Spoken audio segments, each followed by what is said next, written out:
Lembaga Penyiaran Publik Lokal 88,5 MHz Irama FM. Selamat pagi para pendengar Irama FM. Jumpa kembali ya. Tentu aja di kesempatan pagi ini di acara Dialog Interaktif bersama dengan di PPKP Kabupaten Purworejo. Ada saya Joko Sebastian, juga narasumber kita yaitu Mbak Umul Kasunah SPMAP yang hadir di studio Irama FM. Selamat pagi ini Mbak Umul. Selamat pagi Mas Jaka. Iya, pastinya selalu sehat ya. Alhamdulillah. Iya, oke. Dan satu tema yang nanti bakal kita bahas ini mengenai tentang berbudidaya belut ya di pekarangan rumah guna kemandirian pangan ya.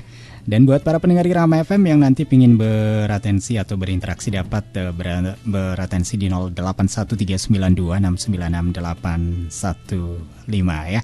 Oke Mbak Umul, ini langsung aja kita mulai ya perbincangan kita mengenai berbudidaya belut di pekarangan rumah ini guna kemandirian pangan ini. Apa yang bisa disampaikan kepada para pendengar Irama FM begitu? Ya, terima kasih. Selamat siang pendengar Irama FM dan para kadang tani. Pada siang hari ini saya menyampaikan tentang budidaya belut di pekarangan rumah untuk kemandirian pangan. Nah, siapa sih yang tidak mengenal belut ya? Semua orang pasti sudah mungkin sudah mengkonsumsinya juga.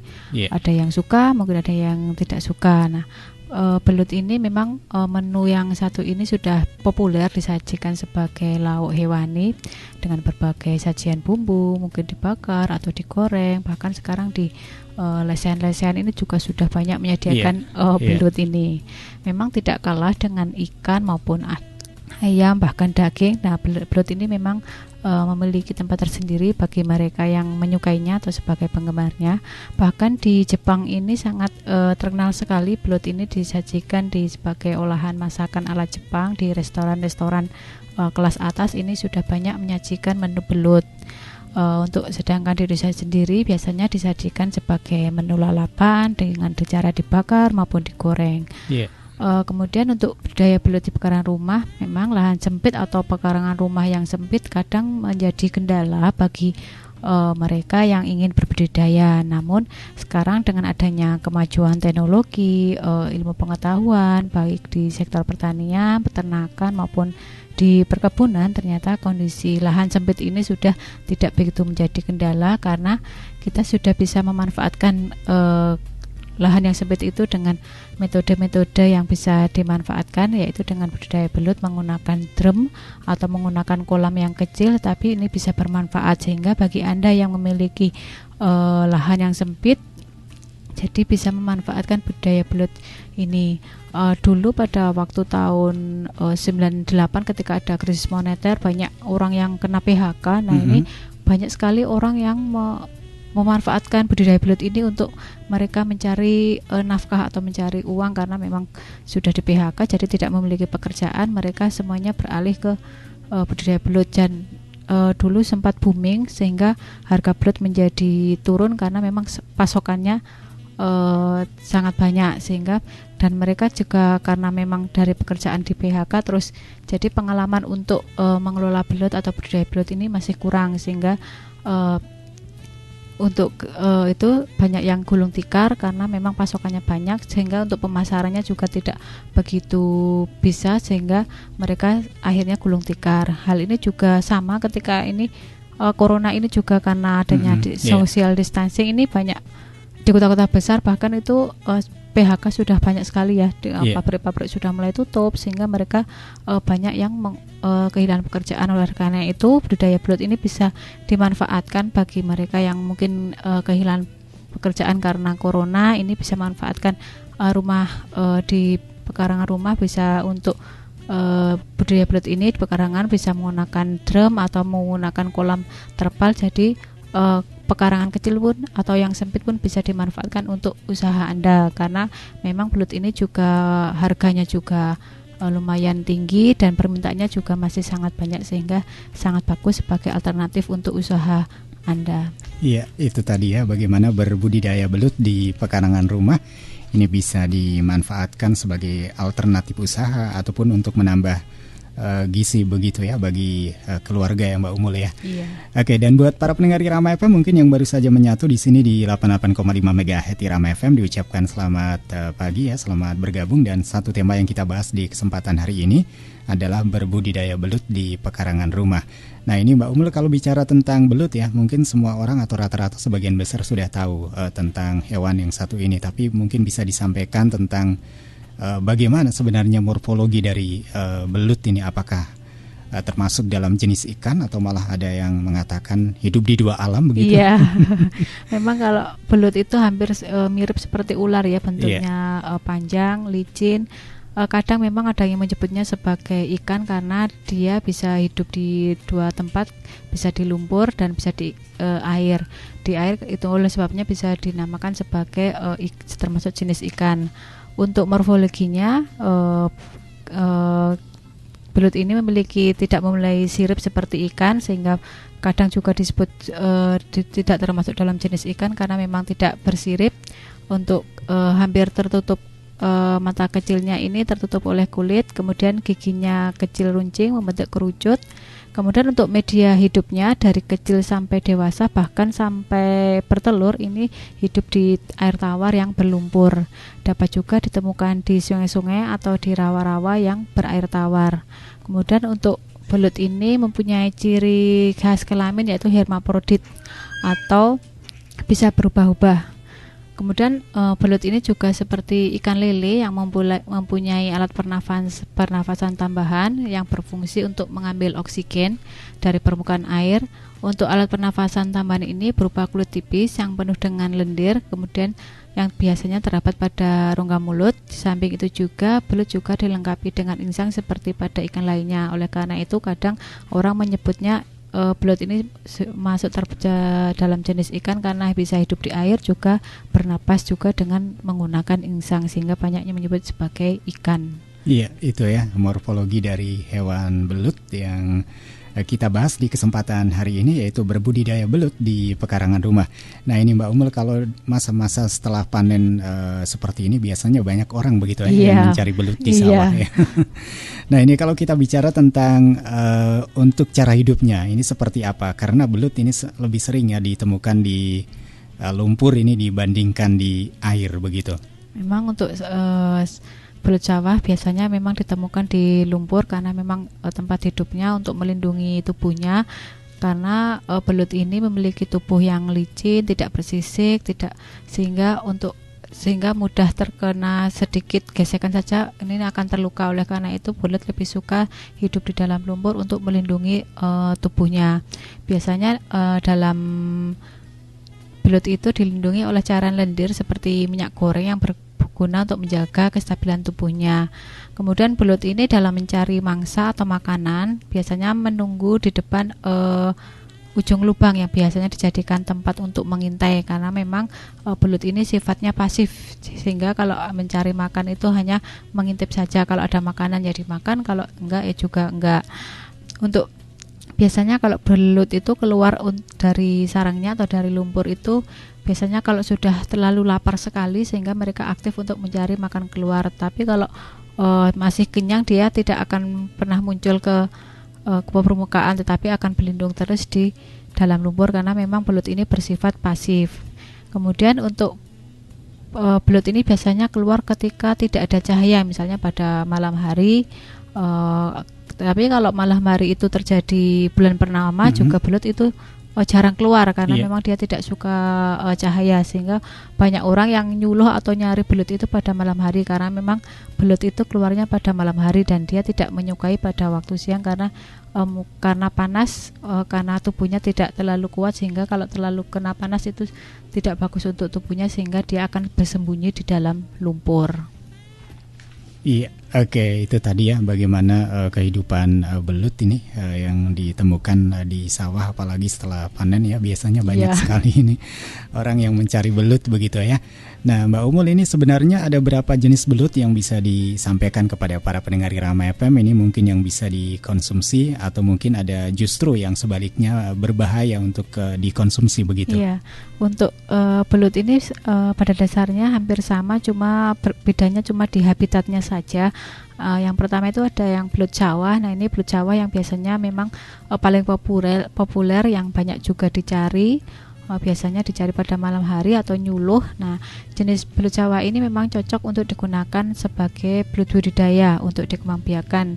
Dan harga belut Jawa ini biasanya yang paling mahal karena populasinya juga di sawah semakin menurun karena penggunaan pestisida di lahan sawah itu membuat belut itu tidak menyukai lahan sawahnya karena memang sudah terkontaminasi banyak pestisida atau pupuk-pupuk kimia, sehingga keberadaan belut di sawah itu juga semakin sedikit.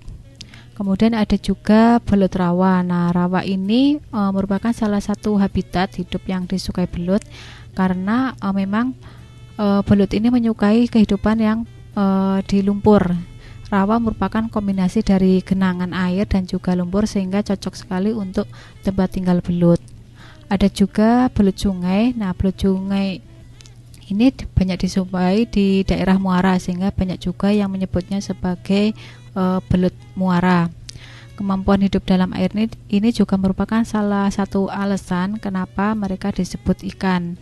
Belut juga ini sungai ini juga termasuk lezat dikonsumsi dan banyak juga dicari dan banyak juga disuluh di daerah-daerah sungai. Ini juga banyak yang mencari belut sungai.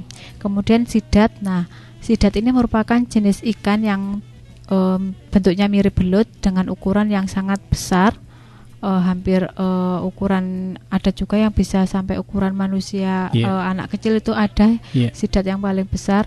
Biasanya sidat ini juga tumbuh dan hidup di sungai. Ini juga sudah ada, bahkan ada juga yang membudidayakan sidat ini. Kemudian ini yang berbahaya yaitu belut listrik. Nah, belut listrik ini adalah salah satu jenis belut yang biasanya menghasilkan listrik hingga 650 volt. Biasanya dia akan mengeluarkan listrik ini ketika dia merasa terganggu, sehingga untuk mengeluarkan listrik ini untuk membela dirinya. Bahkan manusia jika terkena belut listrik ini beberapa kali bisa meninggal. Jadi ini sangat berbahaya bagi manusia.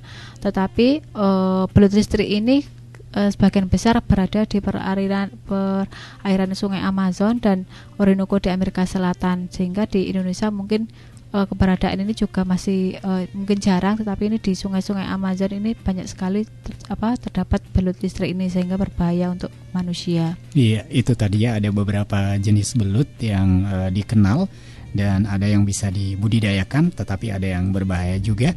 Namun sebelum kita berlanjut ya berbincang tentang bagaimana berbudidaya belut di pekarangan rumah, kita akan simak satu jeda iklan, tetap di 88,5.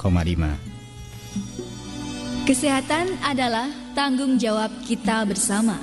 Untuk itu, mari kita awali dari diri kita sendiri, keluarga, dan masyarakat. Ayo berperilaku hidup bersih dan sehat sebagai kunci utama menuju sehat. Iklan layanan masyarakat ini disampaikan oleh tim penggerak PKK Kabupaten Purworejo.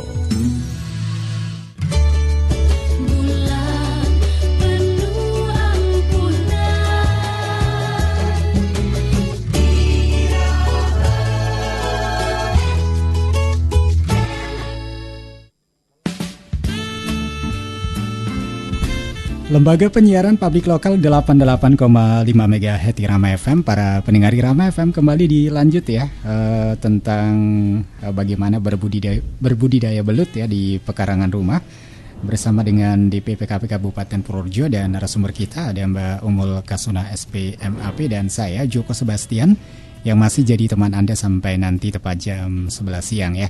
Dan tadi udah disampaikan berbagai jenis belut yang ada yang bisa dibudidayakan, ada yang tidak. Nah, ini kita juga tentu saja ingin tahu lebih banyak bagaimana cara berbudidaya belut ini. Dan Mbak Umul, kalau tadi disampaikan ya bahwasanya kalau ikan lele itu biasanya ada yang kanibal begitu. Bagaimana dengan belut? Apakah juga punya sifat seperti ikan lele yang kanibal begitu? Memang ya hampir sama, ini belut itu juga memiliki sifat kanibal atau agresif karena biasanya kalau dia sudah terlalu lapar dan tidak ada makanan di sekitarnya, sehingga dia mencari makanan dan ternyata tidak dapat, adalah karena itu dia kanibal atau memakan temannya sendiri karena memang sangat lapar sehingga tidak ada ketersediaan makan, dia akan mencari makanan lain, dan kalau di situ cuma ada temannya, ya temannya yang dimakan. Nah, memang kalau merasa lapar jadi jadi agresif. Nah, bahkan ini ketika masa perkawinan juga lebih agresif juga. Apabila di situ tidak ada ketersediaan makan, maka dia akan memakan temannya sendiri.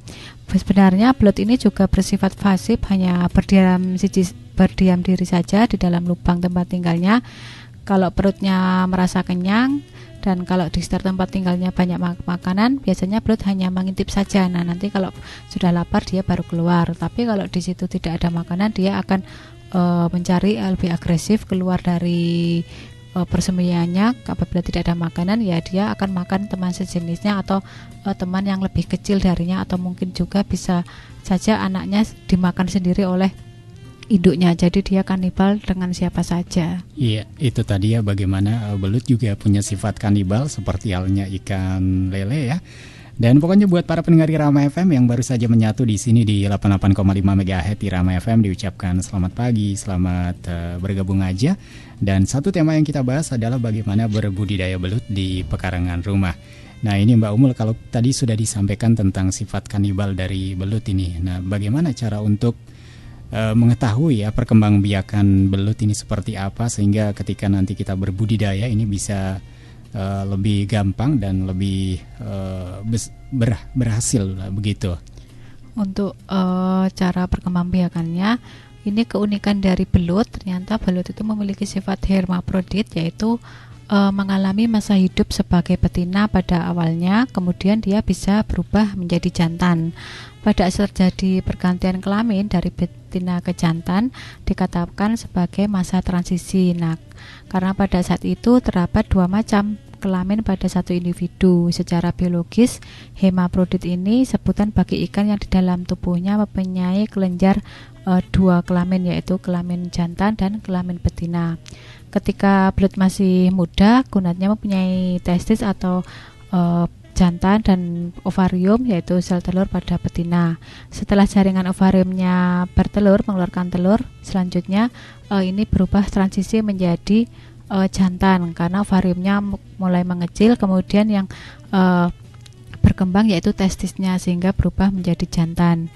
Kemudian pada saat belut sudah umurnya tua, telurnya juga sudah bertelur, yang tadinya betina berubah menjadi jantan. Kemudian ovariumnya juga semakin lama semakin mengecil. Untuk itu belut yang tadinya betina nanti tuanya itu menjadi jantan. Kemudian yang jantan ini kemudian kawin dengan betina yang yaitu belut yang masih muda. Begitu seterusnya sehingga kehidupan belut itu memang unik karena hermaprodit bisa berubah dari betina ke jantan ketika dia sudah memasuki masa dewasa atau masa tua, dari betina menjadi ke jantan. Iya, itu tadi ya perkembangbiakan belut yang cukup unik begitu ya, yaitu bersifat hermaprodit. Nah, ini bagaimana belut bisa bereproduksi ini Mbak Umul? Ini mungkin bisa disampaikan juga untuk menjadi referensi ya bagi mereka yang ingin berbudidaya belut begitu. Untuk bereproduksi atau berkembang biak setelah mencapai dewasa, belut memasuki masa perkawinan lalu bertelur dan menetaskan telurnya. Biasanya ditandai dengan busa. Nah, ini bagi mereka yang suka nyuluh di sawah ini pasti paham betul daerah mana yang ada belutnya atau tidak. Biasanya ditandai dengan adanya busa yang seperti sabun. Nah, itu pasti di dalamnya ada belut. Kemudian setelah melakukan perkawinan, belut ini kemudian membuat sarang dan menyimpan telurnya di pematang sawah. Biasanya di telur-telur itu juga dilindungi dengan gumpalan busa. Kemudian busa tersebut membantu penetasan telur-telur belut. Setelah menetas kurang lebih 7 hari, belut kecil ini tidak langsung pergi tetapi masih di dalam lumpur karena masih sangat lemah dan berbentuk larva.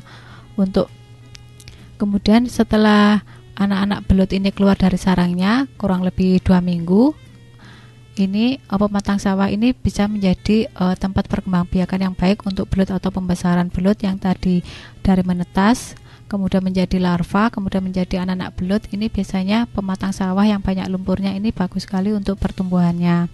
Ketika masa perkawinan ini biasanya terjadi pada musim pergantian kemarau ke musim hujan, karena pada musim kemarau belut itu rame-rame ke lokasi tanah yang masih ada airnya. Kemudian pada selama musim kemarau, pada saat itu juga belut ini bergerombol kemudian melakukan perkawinan. Kemudian setelah musim penghujan ini belut itu akan menyebar ke seluruh pematang sawah, karena mereka setelah melakukan perkawinan itu terjadi pada musim kemarau, dan kemudian kalau sudah memasuki musim hujan mereka akan berpencar ke seluruh ke pematang sawah. Sehingga untuk pembudidayaannya ini kalau di lahan sawah ini pada waktu musim kemarau itu bagus untuk mulai pertumbuhannya, dan untuk masa perkawinannya nanti pada masuk musim penghujan. Iya, itu tadi ya bagaimana belut ini melakukan reproduksi. Dan tetap aja di 88,5 MHz Irama FM paling dipercaya milik kita bersama di kesempatan pagi ini. Masih di acara Dialog Interaktif ya, bersama dengan di PPKP Kabupaten Purworejo. Ada saya Joko Sebastian, juga narasumber kita ada Mbak Umul Kasunah SPMAP ya. Nah, kalau tadi kita sudah bahas tentang bagaimana belut ini bereproduksi. Nah, ini Mbak Umul yang sering menjadi pertanyaan juga tentang seberapa sebenarnya kandungan gizi yang ada di dalam hewan belut ini ketika kita konsumsi begitu. Untuk kandungan gizinya ini lumayan cukup tinggi. Dalam 200 gram belut ini kalorinya saja sudah 384 kalori. Karbohidratnya 7 gram, protein 28 gram, lemak 25 gram. Selain kandungan gizi mikronya yang unggul pada belut ini ada fosfor. Nah, ini biasanya orang mengkonsumsi belut ini berguna untuk pencegahan osteoporosis. Kemudian ada juga zat besi, kemudian ada mineral juga, dan kombinasi zat gizi makro dan mikro ini membuat belut ini menjadi alternatif pilihan lauk yang tinggi kalori, protein, dan padat gizi. Dan biasanya anak-anak atau orang hamil ini banyak disarankan untuk mengkonsumsi belut ini karena memang nilai gizinya, proteinnya yang memang tinggi, sehingga bagus untuk pertumbuhan janin bagi ibu hamil dan pertumbuhan anak-anak untuk kesehatan anak-anak juga. Iya, itu tadi ya, seberapa besar sebenarnya nilai gizi yang didapatkan ketika hewan belut ini dikonsumsi. Nah, kalau bicara tentang lantas apa saja ini manfaat dan resiko ketika mengkonsumsi belut untuk tubuh begitu? Seperti tadi yang disebutkan, karena memang belut ini banyak mengandung protein yang sangat tinggi, sehingga mengkonsumsi belut ini juga bagus untuk pertumbuhan tubuh. Selain itu memang beberapa keunggulan dari belut ini sebagai protein yang tinggi, dengan penyajian yang tepat untuk kelompok yang tepat, membutuhkan seperti anak-anak, ibu hamil ini bagus sekali untuk mengkonsumsi belut. Tetapi bahaya mengkonsumsi belut ini apabila porsinya itu terlalu banyak, frekuensinya juga terlalu banyak, karena kolesterol ini juga dalam belut ini juga tinggi, sehingga bagi mereka yang memiliki kadar kolesterol tinggi ini mengkonsumsi belut terlalu sering, terlalu banyak, dan cara memasaknya yang misalnya digoreng itu juga tidak bagus untuk tubuh, sehingga manfaat dan risikonya dari belut ini apabila terlalu banyak dengan frekuensi yang terlalu sering ini tidak bagus untuk tubuh. Iya, itu tadi ya, bagaimana manfaat atau resiko yang didapat ketika mengkonsumsi yang namanya belut. Nah, ini Mbak Umul, bagaimana sebaiknya atau mungkin ada tips ya yang bisa dipakai oleh para pendengar Irama FM untuk mengkonsumsi hewan belut begitu? Untuk belut ini bisa jangan digoreng, tetapi kita bisa dengan cara dikukus atau direbus, atau bisa juga dibakar untuk mengurangi kadar minyaknya, dan bisa juga disajikan dengan pendamping yang banyak seratnya, misalnya sayuran atau kacang-kacangan. Kemudian untuk frekuensinya kalau bisa 1 bulan cukup 1-2 kali saja, karena memang kadar proteinnya yang terlalu tinggi atau kolesterolnya juga tinggi, sehingga tidak perlu sering-sering. Cuma kalau kita kepingin aja kita bisa mengkonsumsinya belut, tetapi kita bisa membatasi diri kita sendiri. Iya, itu ya bagaimana tips untuk mengkonsumsi belut. Nah, sebelum kita lanjut bagaimana cara berbudidaya belut di pekarangan rumah, kita akan kembali simak satu jeda iklan. Tetap di 88,5 MHz Irama FM paling dipercaya milik kita bersama. Pendengar, dengan adanya pandemi global COVID-19, kita tidak perlu panik. Yang perlu kita lakukan adalah sikap waspada dengan tetap di rumah, menghindari kerumunan, selalu mengenakan masker jika keluar rumah, sesering mungkin mencuci tangan dengan sabun menggunakan air yang mengalir, mengkonsumsi makanan bergizi, tetap melakukan aktivitas fisik, ditambah dengan berjemur di bawah sinar matahari. Semoga COVID-19 segera tereliminasi dari muka bumi ini. Pesan ini disampaikan oleh tim penggerak PKK Kabupaten Purworejo. Bulan penuh ampunan.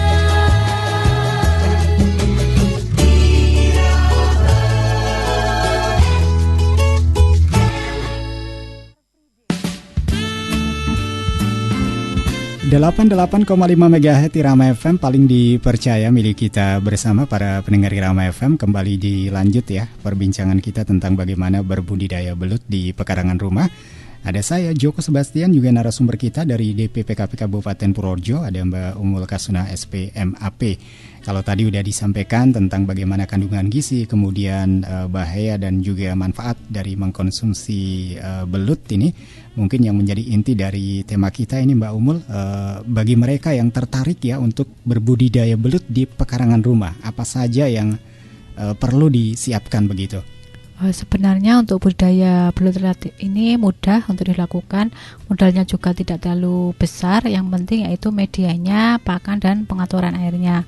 Untuk pembuatan media ini atau kolamnya ini bisa dibuat dari bahan bambu, terpal, bahkan juga ini bisa memanfaatkan drum-drum bekas, kalau bisa drum plastik supaya tidak berkarat.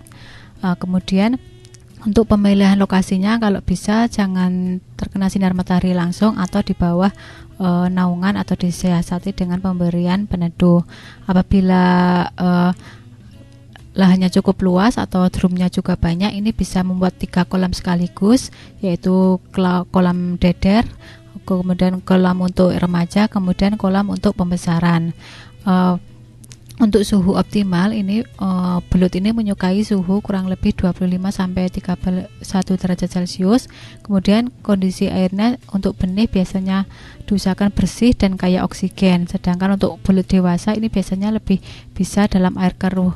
Biasanya digunakan pada lahan-lahan media yang sudah berlumpur. Kalau yang masih kecil bisa di air bersih saja. Kemudian nanti kalau sudah menuju dewasa, belut ini lebih menyukai tempat-tempat yang lebih banyak lumpurnya. Untuk kapasitas kolam ini kurang lebih untuk induk 6 ekor per meter persegi, untuk pendederan 500 per meter persegi, dan remaja kurang lebih 250 ekor per meter persegi. Untuk kolam pembesaran pada tahap awal memang daya tampungnya kurang lebih 100 ekor per meter persegi, tahap kedua 50 ekor per meter persegi, dan menjelang panen sekitar 3 sampai 5 ekor per meter persegi. Sehingga semakin besar ukuran dari belut itu, tentu saja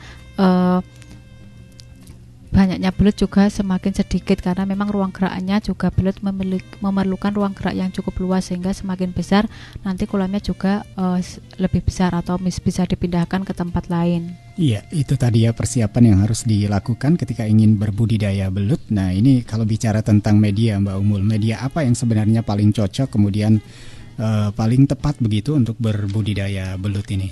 Untuk media yang digunakan, yang paling bawah kita bisa menggunakan jerami supaya lebih dingin. Kemudian bisa juga menggunakan lumpur kering, kemudian kompos, dan kemudian ditambahkan pupuk SP36, dan bisa ditambahkan mikroorganisme starter. Untuk peletakannya di bawah sendiri itu jerami, kemudian di atas jerami diberi mikroorganisme starter, kemudian diberikan atasnya yaitu kompos, kemudian paling atas yaitu lumpur kering yang sudah dicampur dengan SP36. Jangan lupa kita bisa menanami dengan tanaman peneduh. Nah, tanaman ini bisa dimanfaatkan yaitu eceng gondok untuk supaya nanti bisa tempat bersembunyi dan tempat kawin untuk belut itu. Untuk eceng gondok ini kurang lebih 3/4 dari kolam itu dipenuhi dengan eceng gondok supaya mereka tidak terlalu kepanasan dan bisa untuk tempat penyimpanan telur ketika menetas. Iya, itu tadi ya. Dan kalau bicara tentang media, mungkin setelah media siap apa yang selanjutnya dilakukan begitu? Tentu saja setelah media siap, bibit belut ini yang perlu diperhatikan. Nah, untuk syarat benih belut yang pertama yaitu tubuhnya mulus, tidak cacat, tidak terkena penyakit, kemudian geraknya lincah atau agresif, berarti itu sehat. Kemudian penampilannya juga sehat, tubuhnya keras, tidak lemas. Kemudian yang keempat, berukuran kecil dan berwarna kuning kecoklatan. Untuk bibit ini sebesar ini memerlukan waktu pemeliharaan 3-4 bulan sehingga siap dikonsumsi. Jadi di pemilihan bibit belut ini sangat penting bagi Anda, harus benar-benar yang sehat dan terhindar dari penyakit supaya nanti menghasilkan belut yang sehat pula. Iya, oke, itu tadi ya langkah selanjutnya. Kemudian kalau bicara tentang budidaya belut di pekarangan rumah, ini kan biasanya tempatnya relatif sempit, relatif kecil. Nah, mungkin perawatan apa saja yang perlu dilakukan untuk budidaya belut di pekarangan rumah begitu? Untuk perawatan yang pertama tentu saja pemberian pakan. Ini pemberian pakan bisa menggunakan cacing, kecebong, bahkan ikan-ikan kecil. Kemudian untuk pengaturan air ini berfungsi untuk supaya pakan-pakan tadi bisa tidak tertimbun atau tidak menumpuk sehingga tidak menyebabkan penyakit. Pengaturan ini sangat penting untuk menambah oksigen juga dalam kolam belut itu tersebut. Untuk perawatan tanaman air seperti tadi eceng gondok ini berfungsi untuk menjaga belut dari kepanasan. Kemudian pemberian pupuk organik cair ini berfungsi sebagai penetralisir sisa-sisa makanan supaya tidak meracuni atau mengurangi bau dari kolam tersebut. Untuk perawatan sekitar lokasi, nah ini biasanya belut itu ada predator pemangsa yaitu seperti ayam. Nah itu kalau belut-belut kecil ini ayam suka sekali sehingga kalau bisa diberi pagar supaya ayam itu tidak masuk dari belut itu sendiri, sehingga penting untuk perawatan supaya belut itu bisa tumbuh dengan baik. Iya, itu tadi ya bagaimana perawatan. Nah ini kalau bicara tentang perawatan, tentu saja kadang ya sering walaupun sudah dilakukan dengan baik begitu, ada juga yang tidak sehat bahkan mati atau malah dimangsa hewan lain. Nah, bagaimana cara untuk menanggulanginya? Untuk hama belut seperti tadi ayam, kita bisa memagarinya dengan pagar bambu. Ada juga ini hama berang-berang, ular dan musang air. Nah ini bisa juga dengan pemasangan pagar. Tetapi ada juga penyakit yang sering menyerang dari belut ini, misalnya disebabkan oleh bakteri. Caranya untuk menanggulanginya kita melakukan membeli antibiotik. Tetapi kalau membeli antibiotik itu bersifat kimia sehingga kurang bagus untuk belut.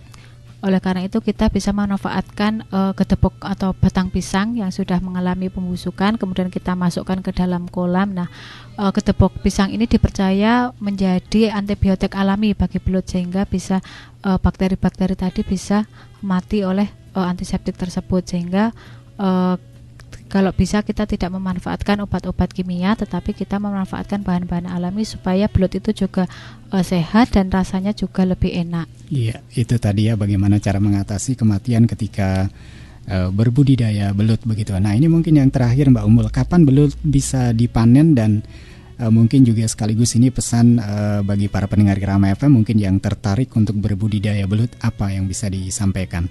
Ya, untuk belut ini biasanya untuk pasar lokal biasanya menyukai umur yang 3-4 bulan, sedangkan ekspor ini biasanya kurang lebih 6-7 bulan. Untuk perlakuan pasca panen pun ini harus diperhatikan supaya nanti belut itu juga tetap sehat, atau nanti pemasaran dari ke luar negeri juga bisa diterima, karena kalau ke ekspor luar negeri harus benar-benar yang bagus dan sehat supaya nilainya juga cukup tinggi. Memang belut ini tidak kalah dengan ayam atau daging-daging yang lain karena memang banyak penggemarnya juga. Belut sangat khas sebagai olahan masakan Jepang, sehingga di Indonesia sendiri belut biasanya disajikan sebagai belahan menu yang sudah banyak dikonsumsi juga. Untuk budidaya belut di pekarangan rumah ini memiliki banyak manfaat. Selain untuk perbaikan gizi keluarga, dapat pula bermanfaat untuk intensifikasi pekarangan sehingga bisa mempertahankan ekosistem belut itu sendiri. Jangan sampai nanti anak cucu kita tidak mengenal hanya mengenal fosilnya saja, tidak mengenal belut, sehingga budidaya belut itu sendiri sebagai sarana agar belut itu sendiri tetap lestari supaya anak cucu kita bisa mengenal belut, tidak hanya kenal dengan namanya saja. Iya, oke, itu tadi ya bagaimana cara berbudidaya belut di pekarangan rumah. Terima kasih ini buat Mbak Ummul Kasuna SPMAP ya dari DPPKP yang sudah menyampaikan informasi atau kaitannya dengan berbudidaya belut di pekarangan rumah, dan insya Allah hari Rabu minggu depan bisa jumpa kembali begitu ya. Dan setelah ini ada acara selanjutnya, ada Warta Berita dari RRI Jakarta yang dapat disimak tetap di 88,5 MHz Irama FM. Lembaga Penyiaran Publik Lokal